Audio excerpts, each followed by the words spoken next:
Are you tired of all the conflicting information about healthy eating? All organic food is healthy. Organic food is great, but it doesn't automatically make it healthy. It's essential to consider the overall nutritional profile of the food and make choices based on your dietary needs and preferences. You need to detox with juice cleanses.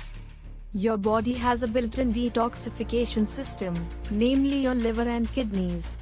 Instead of extreme juice cleanses, focus on consuming a variety of whole, unprocessed foods and staying hydrated to support your body's natural detoxification processes. You should always eat a big breakfast.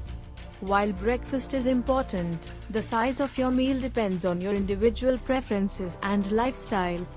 Some people feel better with a smaller breakfast or prefer intermittent fasting. Listen to your body and eat when you're hungry. You can't enjoy your favorite foods. Healthy eating is all about balance and moderation. Subscribe.